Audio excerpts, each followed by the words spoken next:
Assalamualaikum, selamat malam dan salam sejahtera sahabat Klinik Doa Ibu dimanapun berada. Sahabat, saya ingin menunjukkan video ini.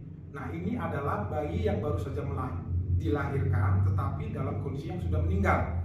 Nah, ini disebut dengan kematian janin di dalam kandungan atau dalam bahasa medis sering disebut dengan IUFD atau intrauterine fetal death. Sahabat, pada kesempatan malam ini kita akan sama-sama belajar kira-kira apa-apa saja sih yang menyebabkan kenapa bayi di dalam kandungan itu bisa meninggal, dan apa yang dapat kita lakukan untuk mencegah agar jangan sampai ibu hamil itu mengalami kejadian bayinya meninggal di dalam. Jadi saksikan video ini sampai selesai ya.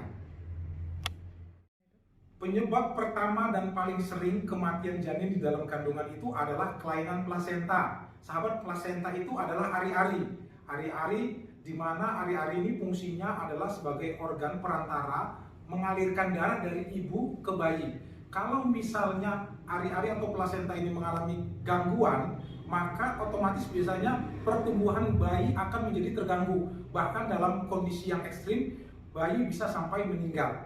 Apa yang bisa menyebabkan kelainan pada plasenta? Banyak, tapi yang paling sering itu adalah gaya hidup yang tidak sehat. Misalnya kebiasaan merokok, baik suami yang merokok ya, perokok pasif, ataupun memang si ibu hamil yang merokok, ataupun bisa juga kebiasaan meminum alkohol. Dan yang sekarang ini yang paling sering nih, banyak ibu-ibu juga, bukan banyak sih, mungkin kalau dulu hanya laki-laki yang banyak menggunakan narkoba, tapi sekarang wanita juga bahkan yang hamil menggunakan narkoba.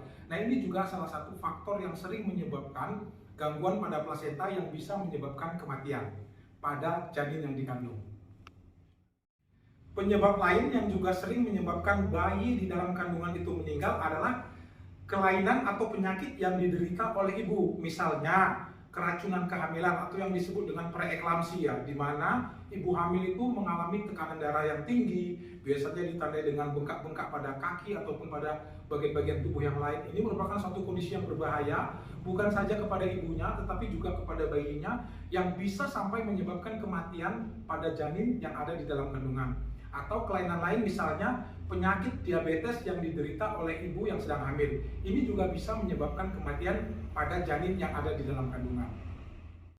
Penyebab ketiga yang sering menyebabkan bayi bisa meninggal di dalam kandungan itu adalah infeksi, sahabat. Jadi misalnya beberapa jenis infeksi bakteri atau virus tertentu itu bukan saja bisa menyebabkan kecacatan, tetapi juga bisa menyebabkan kematian pada bayi yang ada di dalam kandungan.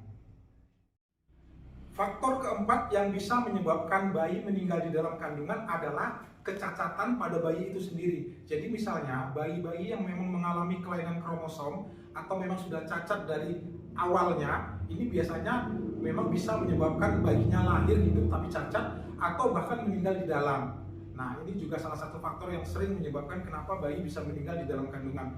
Dan faktor yang terakhir, yang ini mungkin tidak terlalu sering tapi bisa menyebabkan bayi meninggal di dalam kandungan adalah lilitan tali pusat yang erat pada leher. Terutama bila lilitannya itu lebih dari satu kali ya, misalnya 2 atau 3 kali. Pada waktu proses bersalin kadang-kadang terjadi kontraksi, yang terjadi jeratan yang erat maksud saya, dan ini bisa menyebabkan bayi yang ada di dalam kandungan bisa meninggal.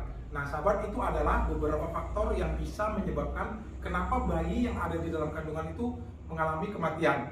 Nah, ada beberapa hal yang dapat kita lakukan untuk mencegah kejadian ini. Di antaranya yang pertama adalah menjalani gaya hidup yang sehat. Sahabat, sekarang ini ya sahabat ya bukan banyak sih, tapi ada kita lihat orang-orang yang memang gaya hidupnya nggak sehat. Walaupun dia hamil, dia minum alkohol, dia merokok, apalagi mengkonsumsi narkoba. Nah, hal-hal ini harus dihindari ya, untuk meminimalkan kemungkinan bayi meninggal di dalam kandungan. Kemudian yang kedua adalah untuk kita sebisa mungkin sebelum hamil itu menjaga berat badannya ideal. Jadi biasanya bayi yang meninggal di dalam kandungan itu cenderung terjadi pada ibu yang hamil yang badannya gemuk ataupun yang sangat terlalu kurus. Nah, karena itu penting bagi ibu hamil kalau bisa menjaga berat badan menjadi ideal sebelum memutuskan untuk hamil. Ketiga yang bisa kita lakukan untuk mencegah kejadian kematian di dalam kandungan adalah kewaspadaan dengan cara rajin memantau atau menghitung gerakan janin di dalam kandungan. Jadi harus diajarkan pada ibu yang hamil ya, untuk selalu memperhatikan gerakan bayinya. Nah, normalnya itu sebenarnya kalau bayi tidak dalam keadaan tidur, dia minimal bergerak 2 kali dalam setengah jam. Jadi kalau misalnya ibu hamil nih misalnya, dia perhatikan, loh kok jarang bergerak. Nah, kalau dia merasa ini agak jarang bergerak, maka dia harus berhenti, perhatikan, jadi terus dirasakan apakah dalam setengah jam itu kira-kira bayinya ada bergerak. Kalau bergerak apakah lebih dari 2 kali? Kalau lebih dari 2 kali itu relatif aman sebenarnya. Tetapi kalau kurang harus segera ke dokter atau ke bidan terdekat ya sahabat ya.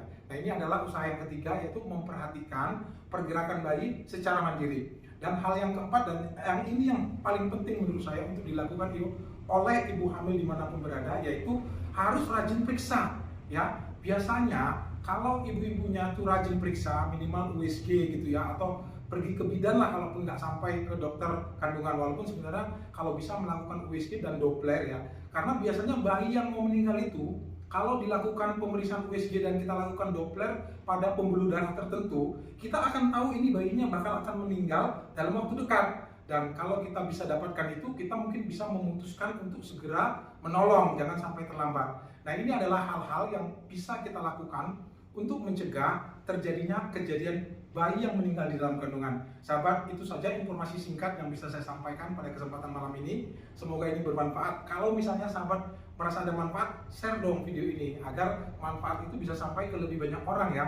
Dan kalau sahabat ingin ada sesuatu yang ditanyakan atau didiskusikan, silakan ditanyakan di kolom komentar. Kami akan berusaha untuk menjawabnya. Terima kasih karena sudah menyaksikan sampai selesai. Assalamualaikum warahmatullahi wabarakatuh.